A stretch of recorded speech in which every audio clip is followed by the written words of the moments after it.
on the goddamn clock. Oh.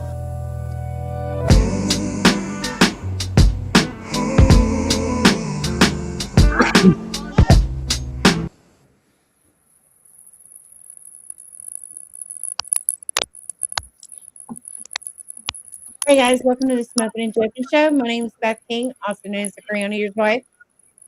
What's up, guys? My name is Sean, and some of y'all know me as the veteran guy. And I'm Jimmy, also known as Resident Gimp. Thank you, everybody, for joining us on the show tonight. For anybody who has joined us early, if you could, please highlight comments. It'd be greatly appreciated. Let people know we're out here putting on a show for you, passing on some information, and try to put some on your face. Tonight we have, I'm going to put this, so people, Mr. Bearfield, Ms. Bearfield, It's Bearfield. Nate Bearfield, with firearms. Make sure I'm saying that right. Firearms training. Nate, how you doing? I'm doing great. I appreciate the invite. Thanks for coming on. Hey, thanks, Beth. Appreciate it. I'm representing. I told you I'd be representing. So one of his shirts you can find online. I'm sure he'll drop a link before we're done. I got to get Jimmy's size and get one down to him. Jimmy, what's your size, buddy? Anyway, XL or double XL, either or work. Okay. He's trying to get out of the XL. I don't know why I'm he's trying to putting get out of the yeah, double. I was about to say. Those just happen to be a little bit larger, and I just sent those out, actually. I sent some out to a client of mine who's been dying to get their hands on it, and I felt bad because it's a size larger, and I keep telling them, I'm like, look, they just run small, and I know you're going to feel bad when you open up and it's like a 3X. You're like, I'm not a 3X, and it does something to your psyche, man. So, yeah.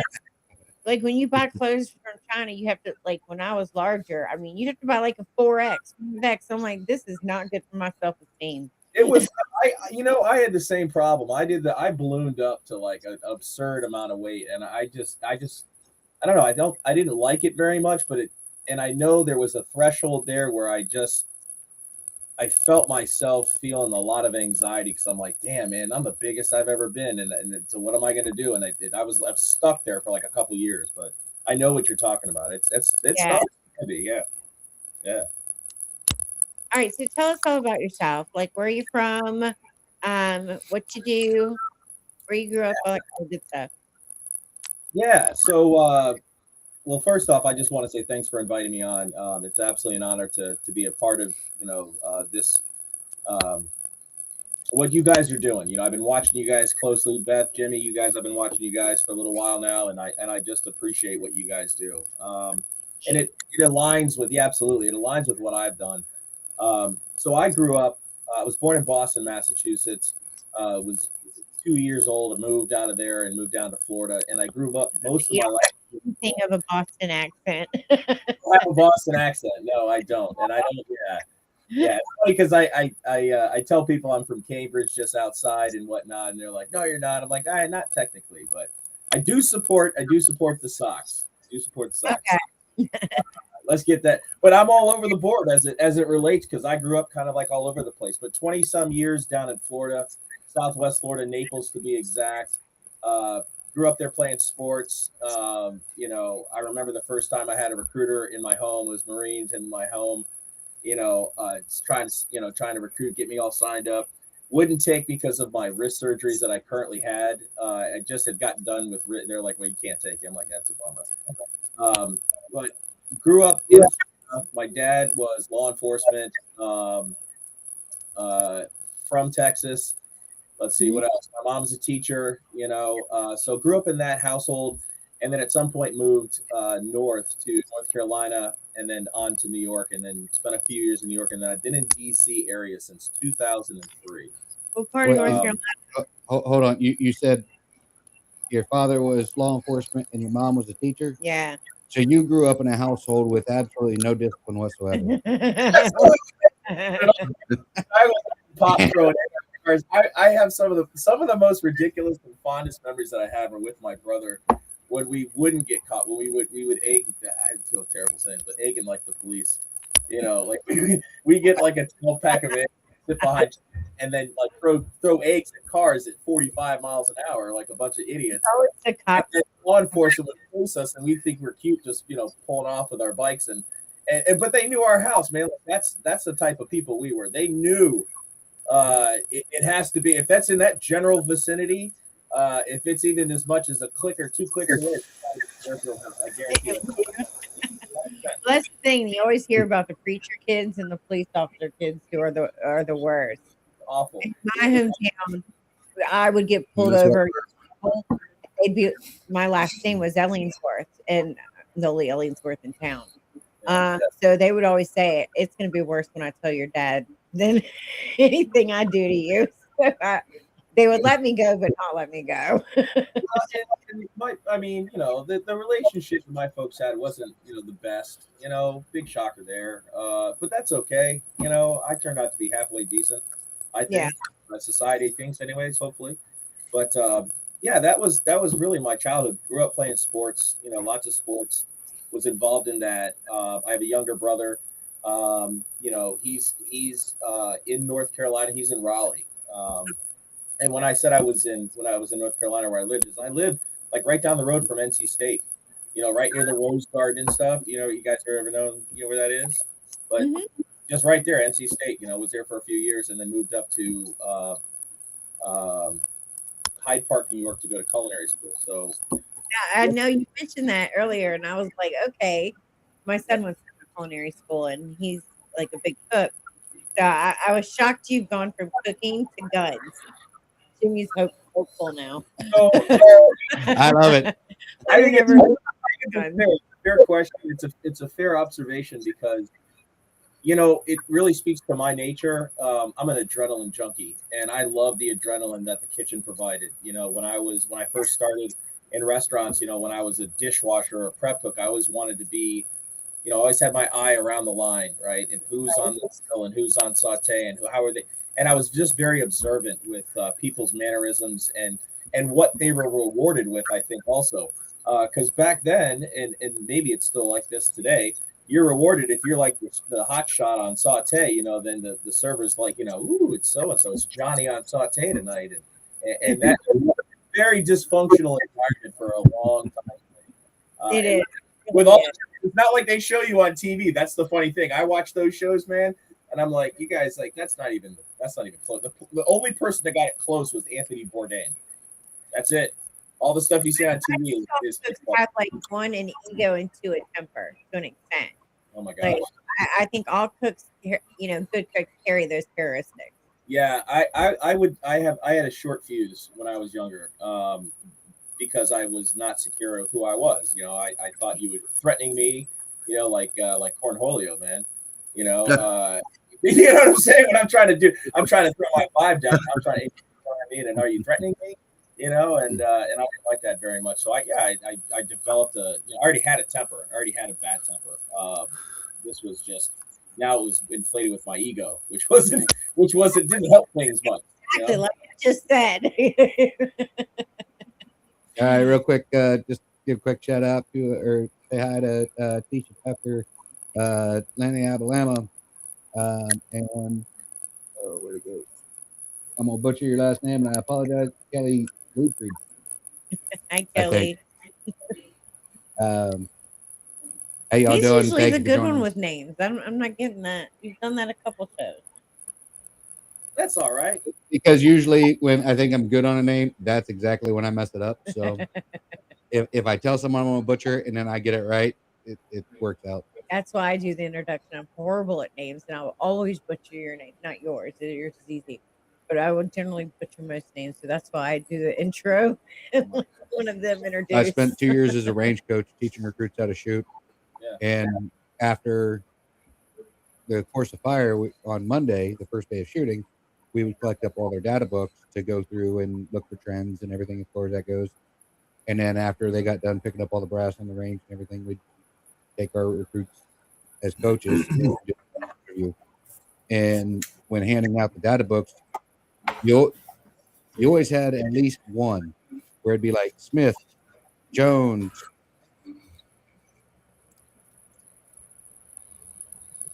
and you could sit there and pause and not say a word, and one of them would finally go, "Here, sir," or alphabet, and they know exactly who you were talking about because nobody could ever pronounce your names right. So Yeah.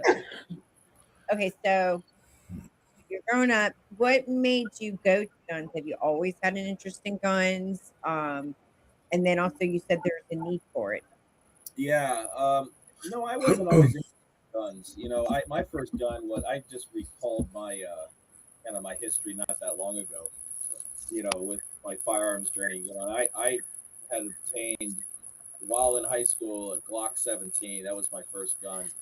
And I remember my first, not that wasn't necessarily my first experience, but that was my first gun that I had purchased, uh, not legally, of course, because you can't, right, when you're 17.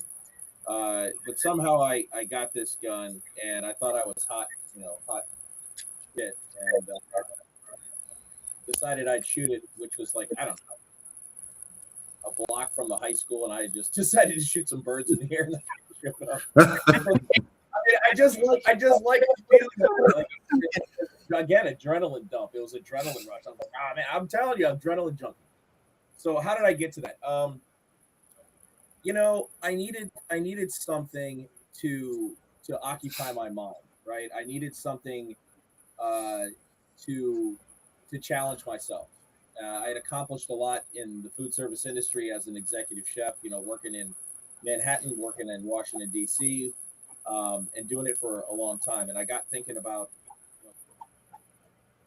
the same thing over and over again. It's like your life is on loops, like Groundhog's Day. You go to work, you drink a bunch of coffee, you make some stuff, they write a thing about you, whatever else.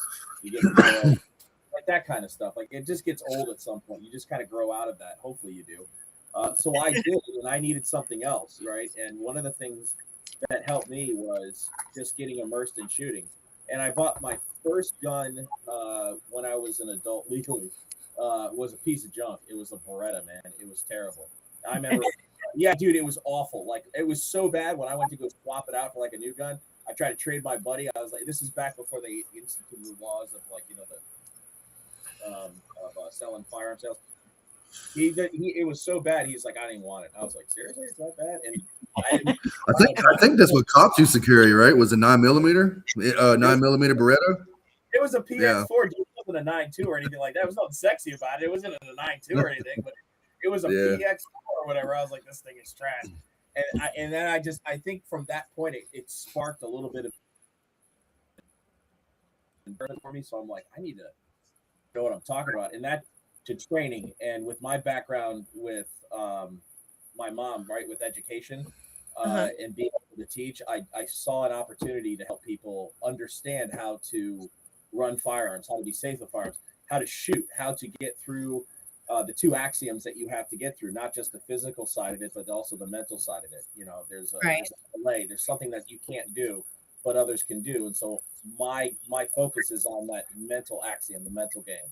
So I help somebody give confidence, like if they're in a situation that one, they were able to pull their gun, use it properly, not get it used against them, and give them tools to combat that.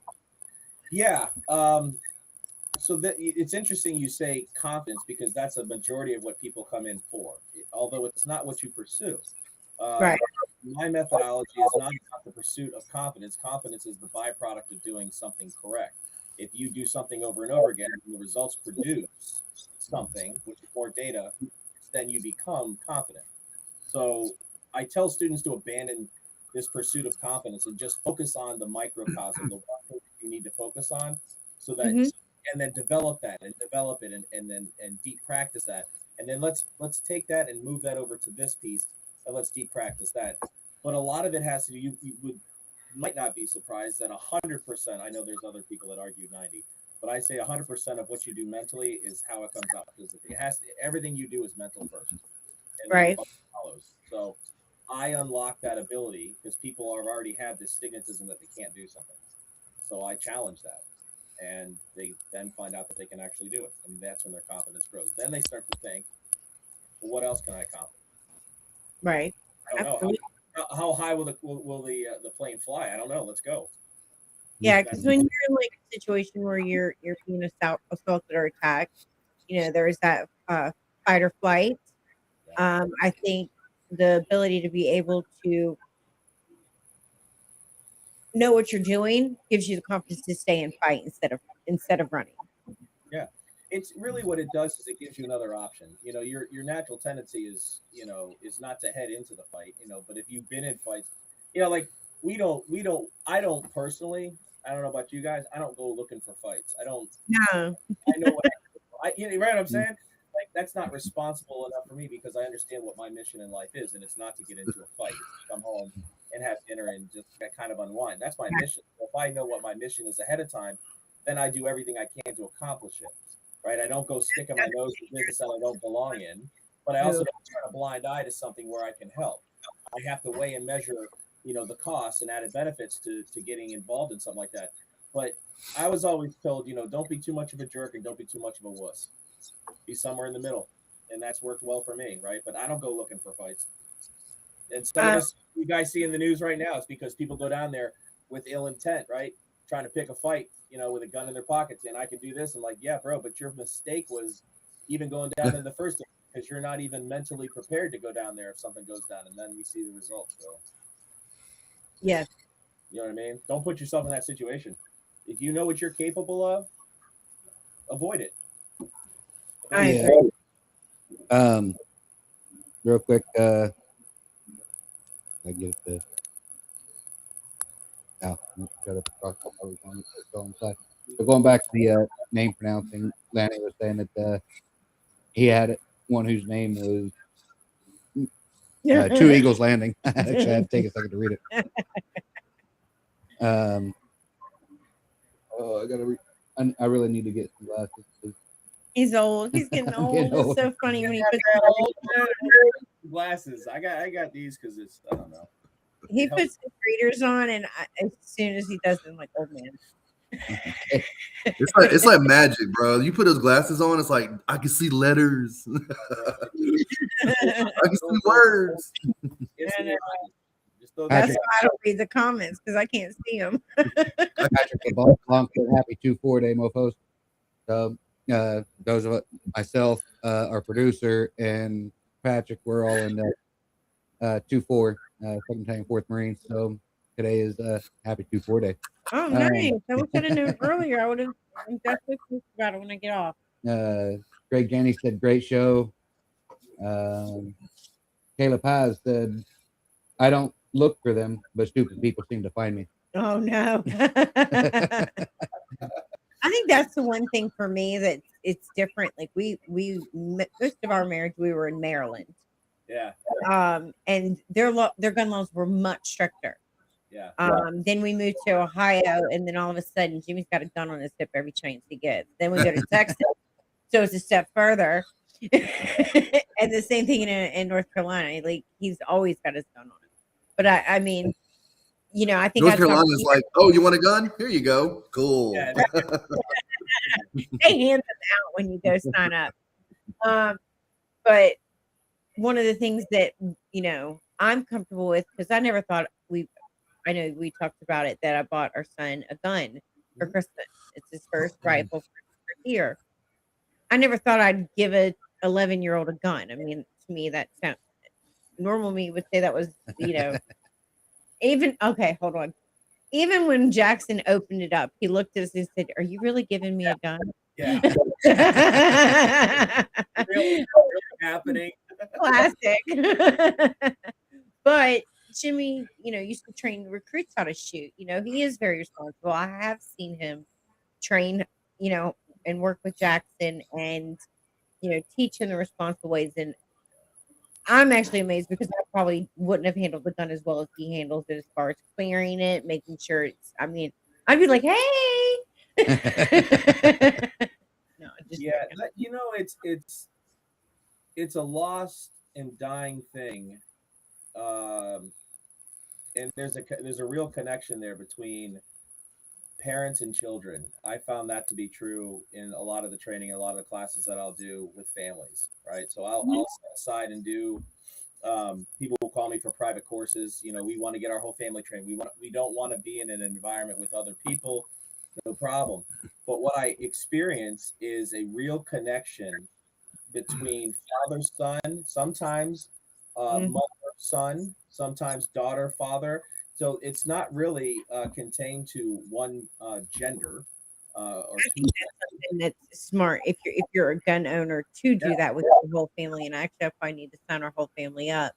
But because there is access to guns, kids are. If you're not teaching your kids about them, if you're not responsible with them about it, and really teaching them the rules, then that creates incidences where one of the kids may get shot. They pull them out, and it's a toy. All of our kids know, do not touch this gun. It is not a toy, you know. But I think it should be, they're all at an age where we can go a step further and say, okay, if something happens, Mhm. this is where it is, and this is how you can shoot and protect yourself. Well, you're right, and I think there's a you know I don't think I know there's a need for the educational side of it, and unfortunately, that's been tamped down with social media not allowing you because they think that everybody who posts a firearm is all about shredding the Amazon with their M60 and all that stuff. Well, that's fun, right? Or their 249, right? Well, that's fun. That's not what it's all about. Getting people and introducing firearms and firearms education and safety at a very early age is the most responsible thing you can do, and then foster that throughout the time with them. A lot of the reason why that's not done is because people themselves don't want to feel stupid because they don't know what they're saying. They don't know how to educate. They don't know enough about the gun. They're too afraid of the gun themselves to even delve into that conversation. Yet, that's a much needed conversation, that one that parents need to have with their children, because you may come to my house and I have Right? firearms. And so, how do Or you? they know it, like Jimmy leaves his in his glove box sometimes. They Yeah. may have my glove box for something, and there's the gun. I mean, they need to make sure they can handle it and feel secure, and not blow a hole through my car. But they need to be introduced to that. They need to be introduced to that first off. Is how do what is the proper response? Because if if you've had kids before, or have had children, and they've gotten into things, they look into things in front of you. But what really the concern is what do they do when they leave the home? What decisions are they making when they take off? Right, like that's what I want to instill, and I have instilled in my boys has been, guys, this is the right decision that you make here. This is the same decision that you make there. But they Everywhere. had to have that conversation, and that was a tough one because I got a little bit of opposition on training them. But now everything is it's no big deal. I've shot with all three of my kids. They all love it. And Luke, the youngest one, his first one out of the gate, I think it was a Remington 700. It was a 308. I mean, bro got on. He got on the hospital. I was like, you need to slow down, slow your roll, brother. But his face light up like this. I was like, well, yeah, it's a 308, dude. He was like, can we do it again? I'm like, yeah, but slow down. What did Yeah. Hunter shoot? Jackson shoot first. Well, the one we got is the same caliber that he shot as far as it goes. It's a Mossberg Patriot in 243. Nice. It's a good starter gun as far as it goes. A little less recoil, but we'll still reach out there quite a ways and put a deer down. And with it being the got the additions that you can put on the back end of the buttstock, so it'll grow with them. Yeah, Jackson's obsessed with guns. He likes to recreate them. He likes to design guns. He'll cut guns out of cardboard. I mean, he's into this. And then his cardboard pieces have accessories. It's wild. Yeah. I always call your son. He's definitely a MacGyver. Like, he loves to build stuff and puts. It's fun to watch. That is so. He put lights and all that stuff on it. IR and all that. Jackson is so obsessed with it that, I mean, I've gone through an entire ream of copy paper because he will roll it up into tubes and tape it in place, and then use the tubes and tape them together in such a way to be able to remove them and take them off. Make guns. So he's made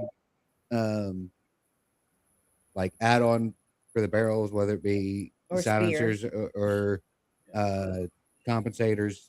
He's made scopes. He made magazines that go inside the pistol grip. As far as that goes, the collapsible stocks, all out of rolled up copy paper. So I'm leading him down that path because I think that's a really good path, like being able to build guns, make guns, and design guns. Youngest one, right? I think that would be a really cool job for him. So I'm kind of pushing him down that path. All right. I am going to take a quick break here, pay the bills real quick, and do a couple quick commercials, and catch us up on some comments, and then we will get back into it.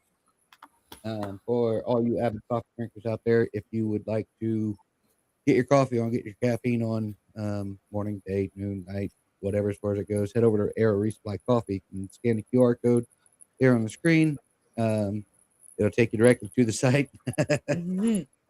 They've got a great lineup of coffees and teas as far as it goes. So if you're not a coffee drinker, but you still want to get your caffeine, they've got some great teas as well, and some cool gear, all based around. Most of them have military names in some way, shape, or form. Product placement. They are a veteran-owned business out of Virginia as far as it goes. So Air Resupply Coffee. Yes. For all of you who are looking to improve your business, start your own business, start your own organization, or sell your services to the government, get some of that government money, reach out to Artias at YESRTS.com. These guys are great. They will break it down Barney style. Keep it simple, stupid. If my crown eating ass can follow along, I'm sure you can too.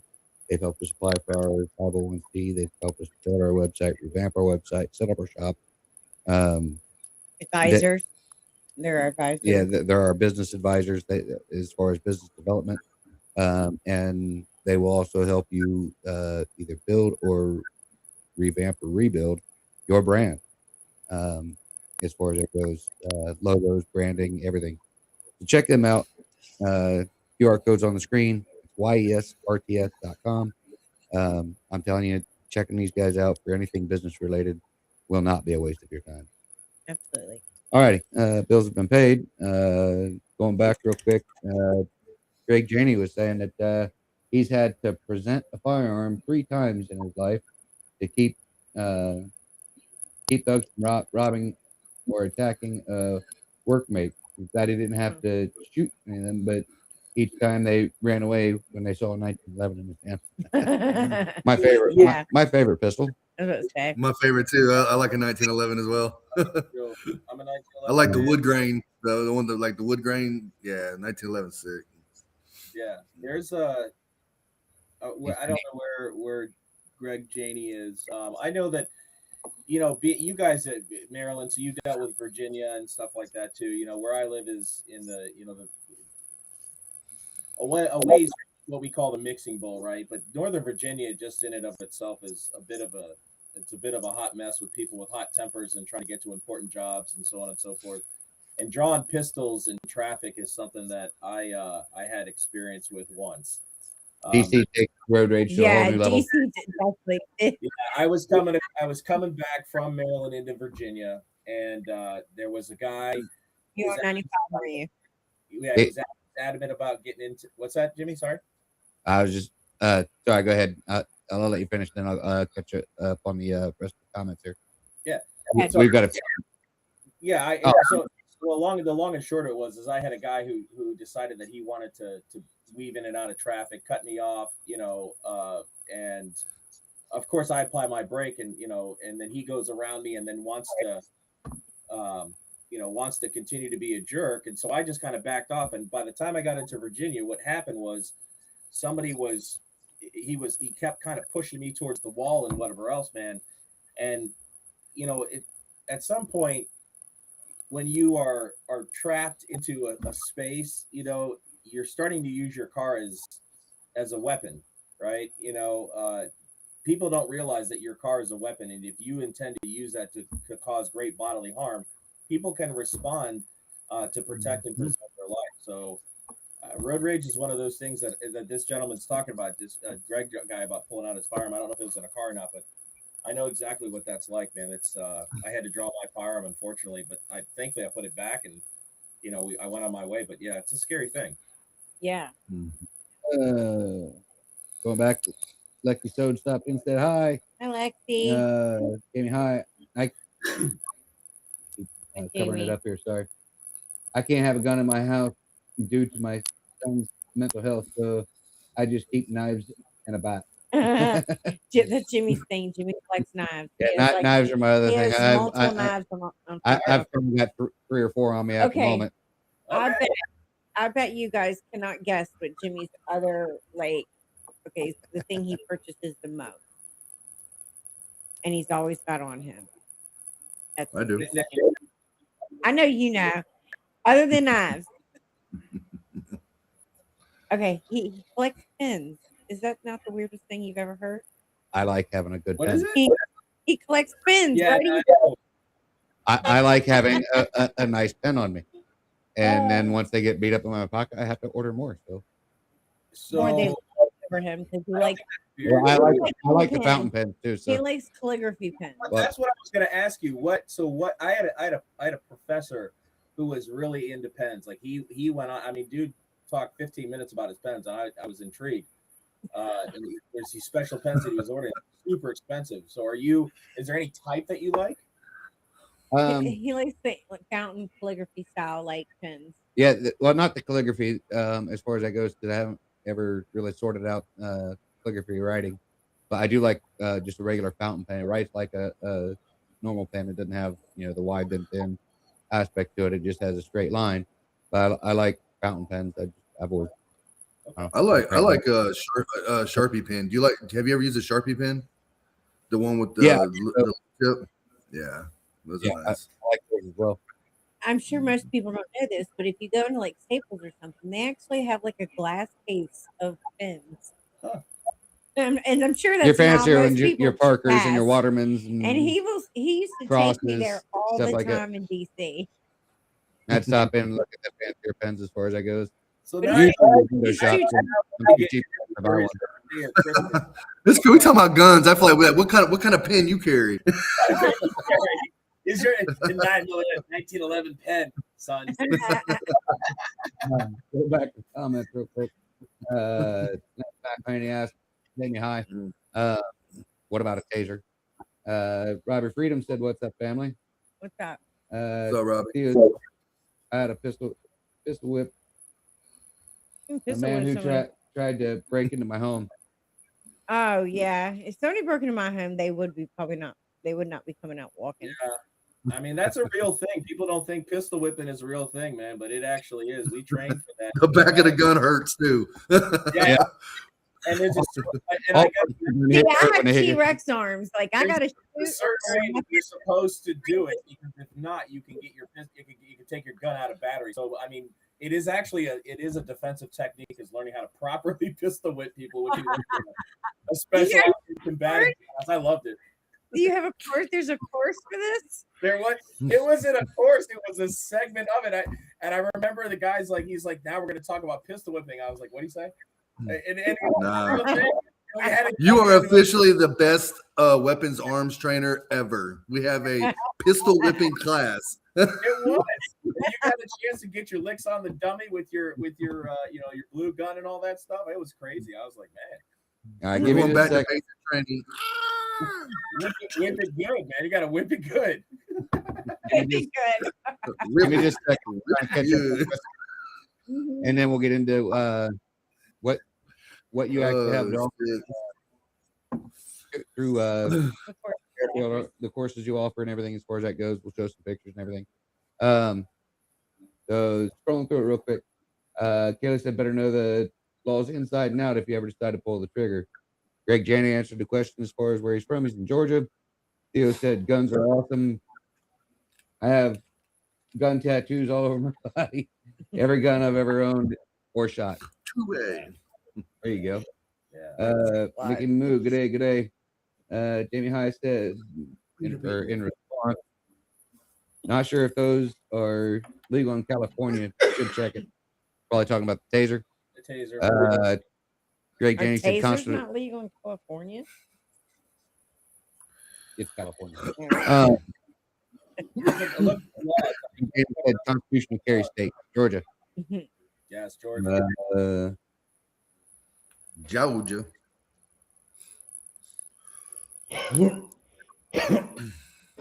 Mickey said it definitely can't talk on this. Trying to scroll through here and it keeps lighting up on me. Weapons or gun, Kate? Lexi said, hi guys, love y'all. Theo said, "Hey Nathan, my mother-in-law's mouth is a deadly weapon." Right. Lexi Abalama said Dexter. Mother-in-law. Pen or pen? Pen. Printing pen. Yeah. Do I like cross pens? Yes, I do like those, except for the fact that you only use the cross refills as far as it goes. I prefer other ones, but hey Jimmy King, I can relate. I collect panties. Theo collects panties, apparently. I think that's how to spell it. Do you buy someone asking for a friend? Kayla said I'm a mounted shooter. Took my kids with me to shoots and practices to teach gun safety. Nice. Outstanding. Yeah. Good Wow. work. Good work. Here, You're even skimming through. Usually we have to read all of them, and it's but there's a all lot. she hears is pins. We love our guns. Right? Greg Janney said, Full participation on this show. I'm now a USCCA member because of a incident during which a guy tried to run my SUV off the road into the river. Wow. I started to shoot him and then realized I could slow down and defuse the situation. Way to use your head. Yeah. That's exactly what you do. If you have the ability to avoid that, then you don't have to explain yourself. That's one of the things, like Jimmy, you were talking about with the courses. That's one of the things that I teach. Is I teach self-defense in terms of for law-abiding citizens. So I understand the laws that are governing our state from a local level and to include a federal level. I've commented on a couple of posts most recently. I've taken classes as being a prepared and expert witness for testimony in the court of law. So I understand the laws that govern concealed carry and self-defense. And there are 4 pillars that people have to understand. And one of those is, your ability to make sound decisions. Like what are you doing? Are you able, if you're able to leave, then leave, right? Don't stand and fight. If you don't have to, go. Yeah, I mean, I think always avoiding pulling your gun. Yeah. Having your gun for safety is great, but knowing how to not pull your gun, de-escalate situations, and not introduce it in a high emotional state, I think is very important, because once you've lost your emotions and you pull a gun, likely is you're going to get hurt. Nathan, one of my rules is if you're not going to shoot it, don't pull it. Exactly. 100%. 100%. You have a personal request. Yeah. Theo said he would like you to train him to get his black belt in pistol whipping. Well, that course is under development right now. I think you will. He's trying to get the belt money system maker. down. I think if you get a money That's not the proper whipping stance. I need you to show me the black belt kata stance on the pistol whip again for me, Sensei. Just don't get any of the meat jammed in and take your gun out of battery. That's why revolvers are, revolver's not going to go out of battery, but any one of your pistols will be. That's what it was. It was making sure that you don't get too much of that caught in the front, right? So that your slide comes out of battery, and then your trigger won't work. It won't be able to press. So there's a revolver keeps the evidence, where you get a 9, it's shooting the casings all over the place. Yep. You got to pick that up. There is a definitely an aspect when it comes to self-defense, when it comes to revolvers, as far as it goes. 1, they don't jam. 2, right, as Nate was saying, they can't get jammed up, or what was the term you just used? When take the fire out of battery, so it won't. So it won't taking it out of battery, as far as it goes. You can't do that with a revolver. And despite what they might show in the movies, you've got to have hella grip strength to actually stop a cylinder from spinning when they start to pull the trigger. Yep. And a lot of times revolvers will leave a bigger hole in your ass too. Usually they're bigger. And like Beth said, you don't have to police your brass afterwards. I mean, there's definitely some advantages and disadvantages of it. I mean, I think revolvers are cool. I got no problem with them. I'm gonna go for more round count. I mean, Yeah. I'm gonna have more Yeah. decisions to make. That's all. Not that I need at my level now with my training. It's not that I need more rounds. I don't need more rounds. No one needs more rounds. I don't need that many rounds at all. Right. Carry a spare magazine just in case it's a malfunction and I need it. I was actually getting ready to ask you about the spare magazine thing.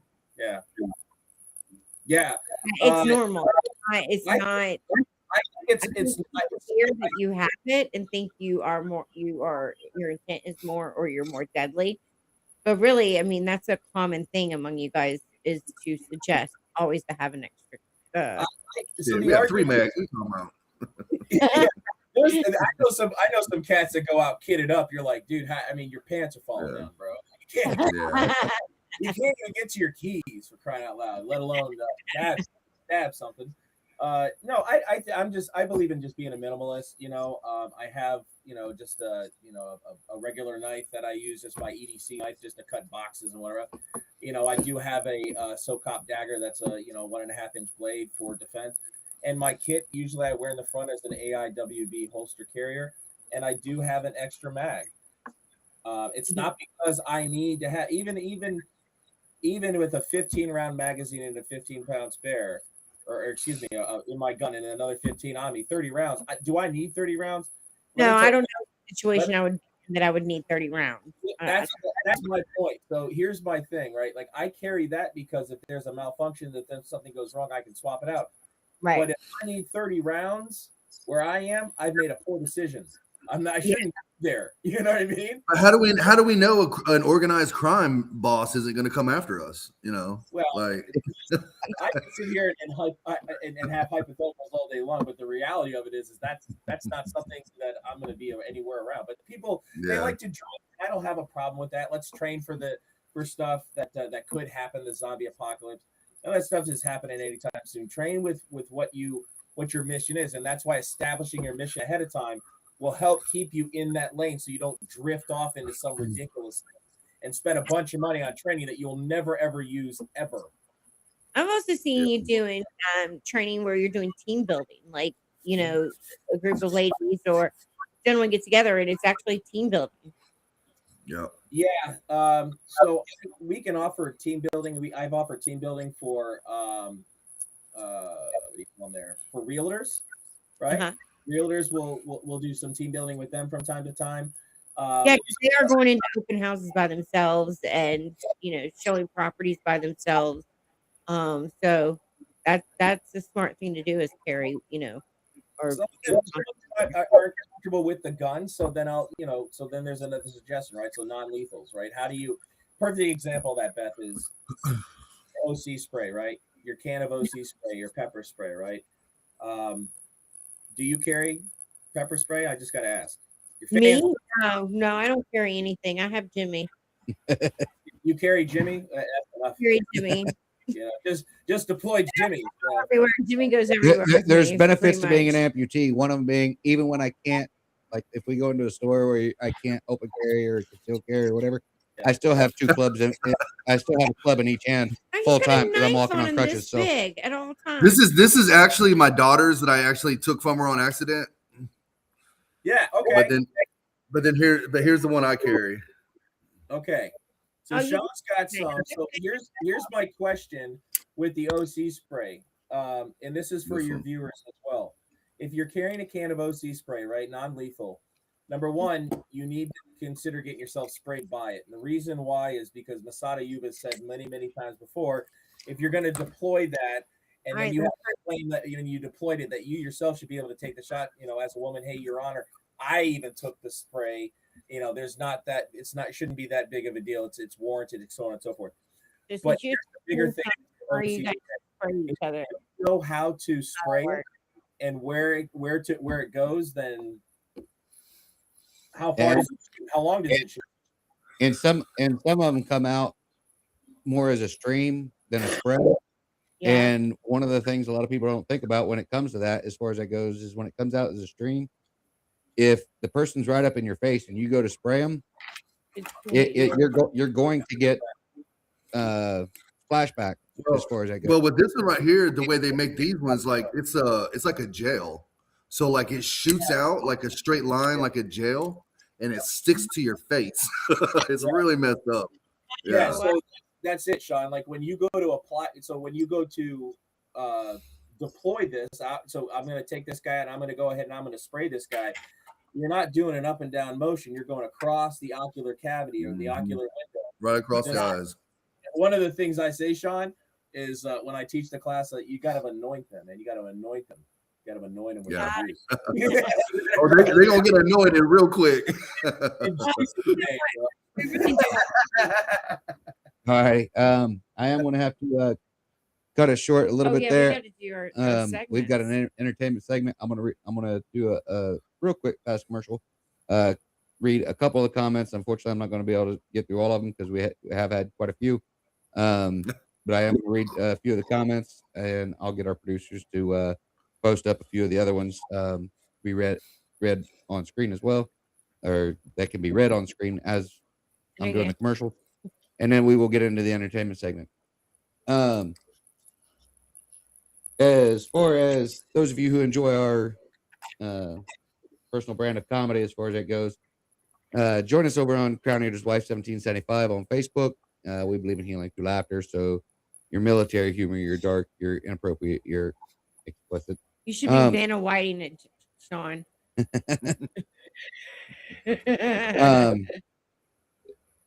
That's what you're going to find on our page. We believe in healing through laughter. We'll try and make you spit your coffee out every morning, put a smile on your face, and keep one of those dark places. Hopefully, stop you from becoming part of the 22. We do intermingle some positive aspect in there as far as it goes with Motivational Mondays, Wellness Wednesdays, Show All Tell All Tuesdays, where we try and highlight veteran-owned businesses and organizations, Pet Therapy Thursdays, Throat Punch Thursdays, Selfie Saturdays, which seems to be really popular. So, we try and intermix some good stuff in there as well, but most of it is going to be some really funny memes to try and get you out there and put a smile on your face. If you'd like to check out the website real quick. Oh my God. Sorry, I really wanted to read this. It's a message I got today from one of our members. It says, "Thank you for always giving me something to laugh at or about. You have helped me for far more than you will ever know. Blessings to you and Jimmy." Sweet. Very sweet. That is awesome. For those of you that like to show us some love and support and scan the QR code on the screen, you're headed over to cw1775.org.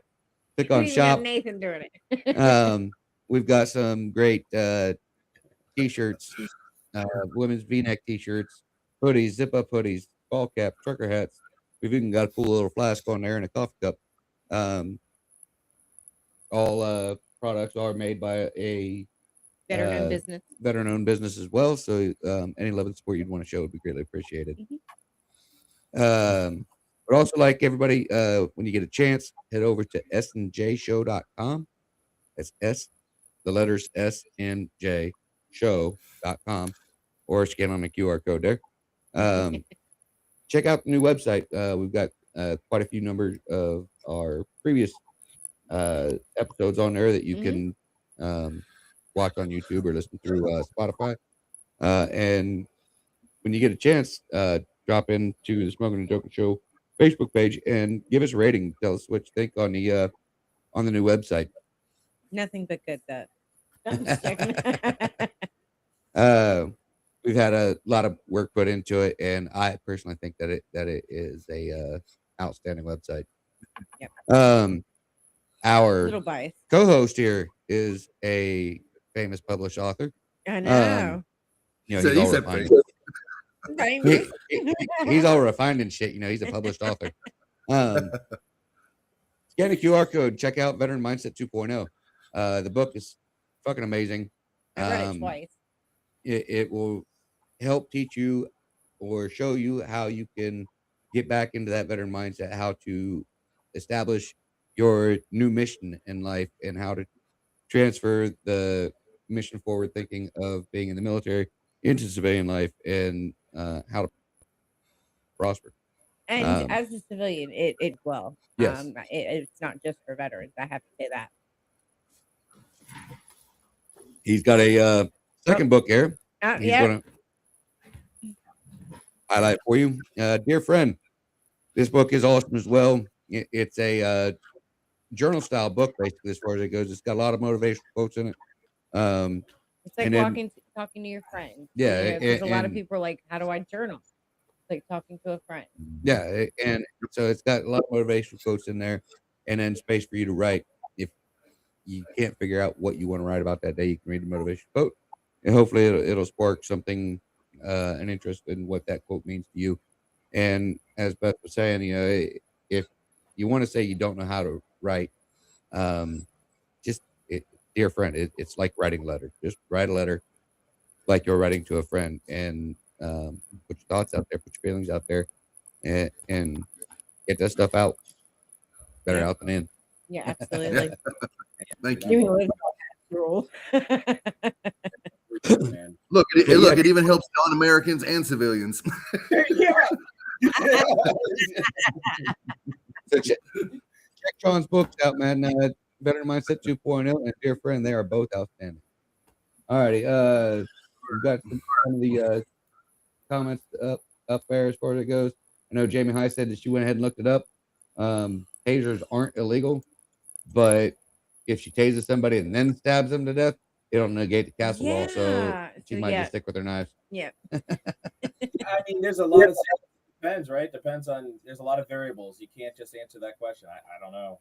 Do they not? I'm not allowed to have knives. I'm not sure. No.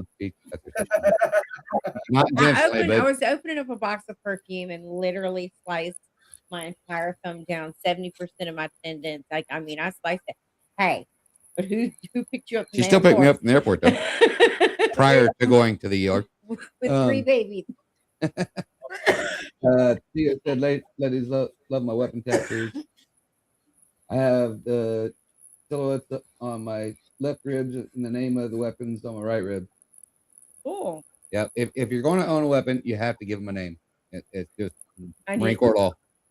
Of course, I name mine Betsy. Betsy. Oh, my old high school teacher, the only one I ever went back to visit was the in-school suspension teacher, the ISS teacher. Her name was Eileen Clement. So every weapon I've ever owned has been named Eileen. And now that I'm an amputee, well, Eileen. So, Dad joke. If y'all didn't catch Michael Jackson. I love it, dude. I love it. Yeah. So my first short barrel rifle that I got, right, had it all decked out with BCM furniture and all that good stuff. I put that out there. It was either I know we settled on. We settled on McLovin. So McLovin was the name of that. all right. I'm Nick Love it. Looking at the time frame, unfortunately, we're going to have to let the comments go as far as being read. We got to do our on bad screen. news advice. We got to get to our entertainment segment because we're running short on time here. Yep. So for anybody who's not familiar with our entertainment segment, this is bad news advice.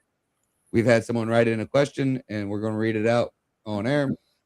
Once we read the question, Nate's going to give his answers. We as hosts will give our answers. That'll give you in the audience time to write your answers out, and we will read those responses on air as well. The goal of the entire thing being bad news advice is simply give the worst advice possible. Mm-hmm. So this is like a Dear Abby in reverse. You're kind of giving the worst advice possible here. Hello, Nathan. My name is Ahmed. I live in Dearborn, Michigan. My question is this. I am looking for the best concealed carry weapon. What do you recommend? And so my response is supposed to be Dear Abby.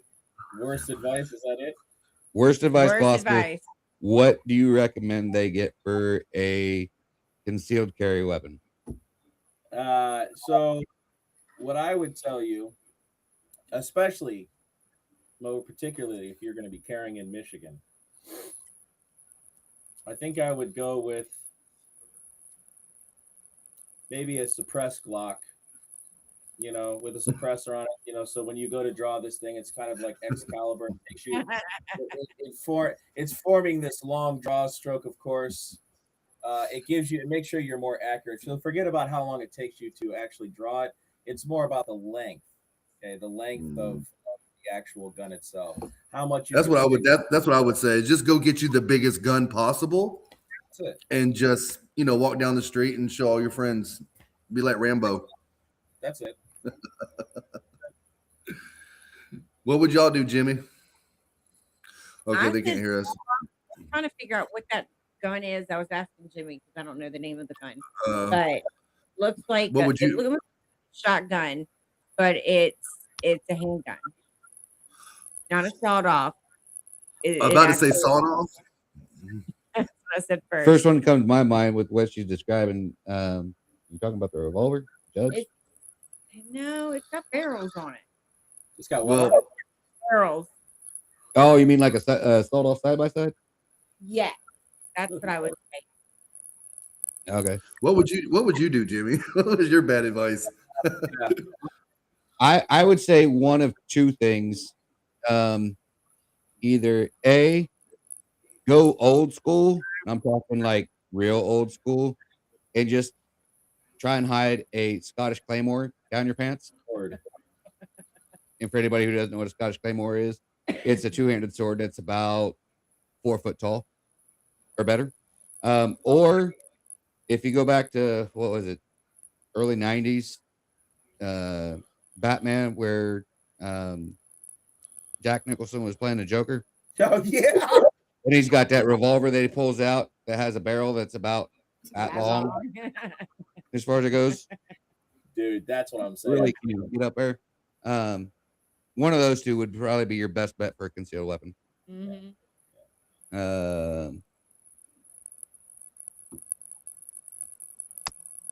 Lanny Abalama said the judge. Judge. Judge. Oh goodness. Is That- that, That's the choice. Nothing has ever happened positively. have You one of ever carry that gun?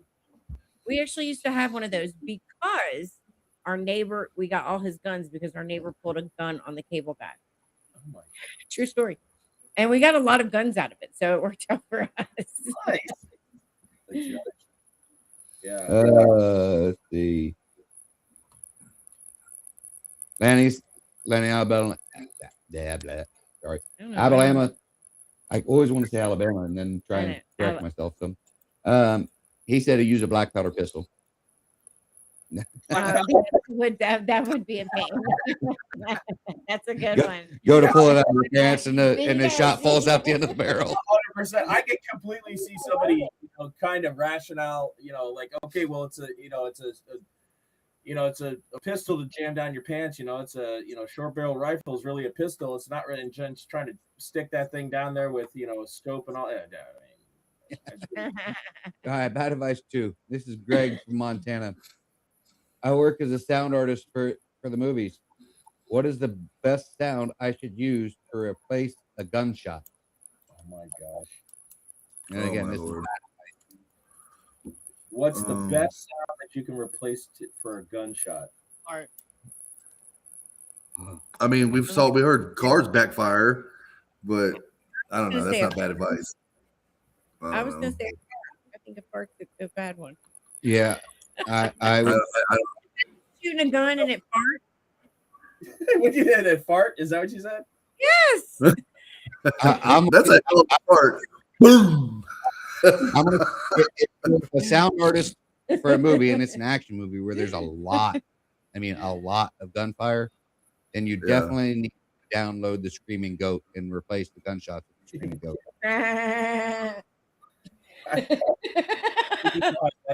That's a hard one. Best thing and say like burp or something like that, but every time some deep belch. Lanny said sexual sounds. Oh, You'll get through the movie. pounds. What am I? I'm liking the soundboard all of a sudden. All of a sudden, Betsy, is that you? Oh my God. Lance said the sound it makes, sound that it makes one of my dick straight from mother's asshole. Okay. Yeah. I'm not doing that sound. I almost did. I was close.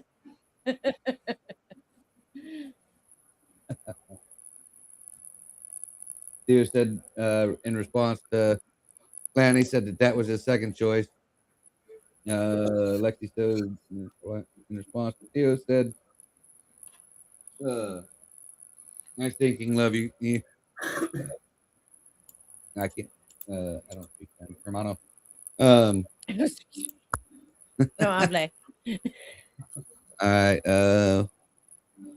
We are at the end here, but we will try and redeem ourselves a little bit here with one hypothetical hijink I mean, this before is we where log we out. redeem our souls and we give the best advice. Yeah, this is going to be most likely an out there situation as far as it goes, where because of the style of question, you'll probably want to give bad advice, but the goal is to try and actually give the best advice possible. So we're switching it up here. Hypothetical hijink. You have a superpower that makes a gun that shoots any type of bullet. You can shoot bullets that turn people into alligators, money, anything you want. What type of gun are you going to make, and what is it going to do? I can't with these questions. Lord have This mercy. is an out there situation, and you want to give a bad advice, like give them a diarrhea gun or whatever. When you shoot them, it gives them instant diarrhea. But now you have to actually try and give the best advice possible. So, what's your good advice on this magical gun? A magical gun that I could shoot. What would it do when I shoot it? Is that the question? Yep. What type of gun and what's it going to do? I got I would say a shotgun, and everybody I shoot turn into money. I don't know. I don't know. I personally would do glitter because when people are rude, I would like to throw glitter at them. And that hurts. Glitter in your eye, that motherfucking hurts. And it stays around forever. Have you ever tried to get toy before? I don't know anything about that. Never mind. I'm going to go back to the cheesy movie Orgasmo, and I'm just going to have a gun that once I shoot them, they just go into instant orgasm, and I won't have to worry. Yeah, I think if I could have a magical gun, it would be a rifle. It would probably be an AR platform.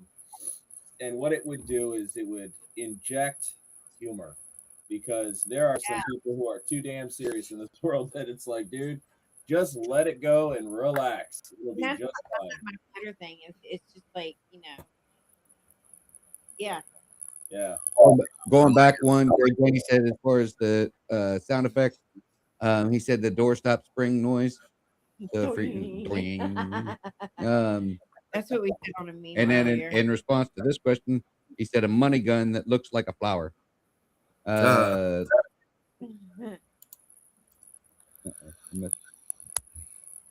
Lexi in response to Theo.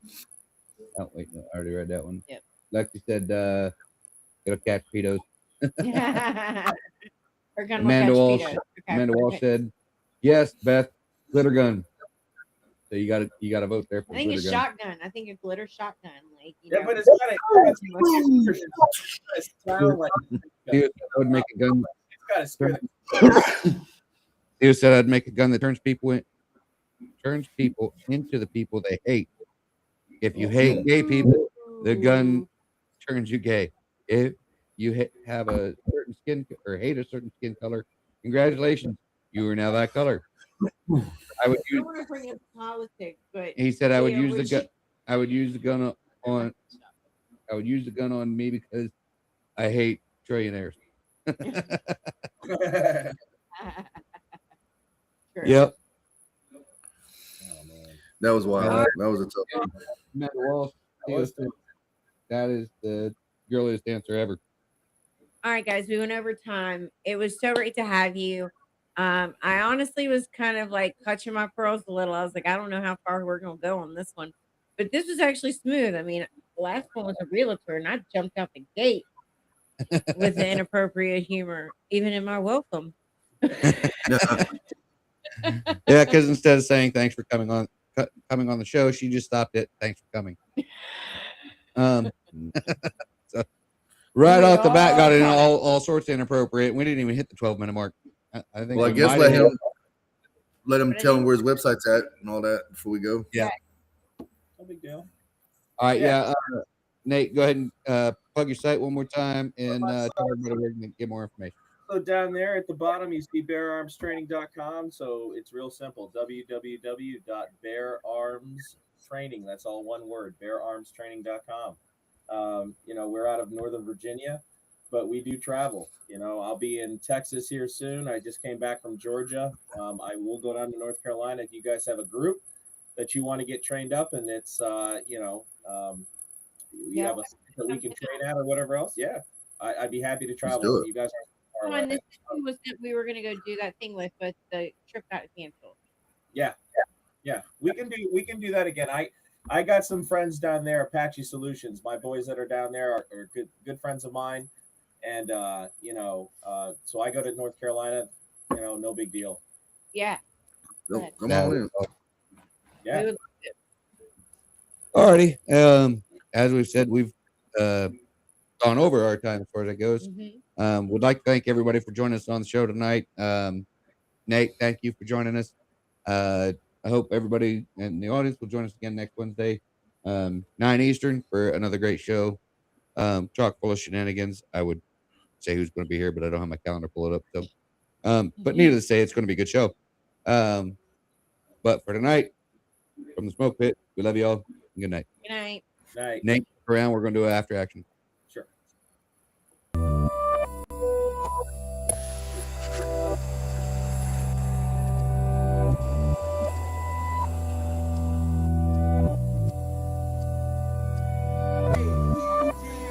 I'll say what I'm sold.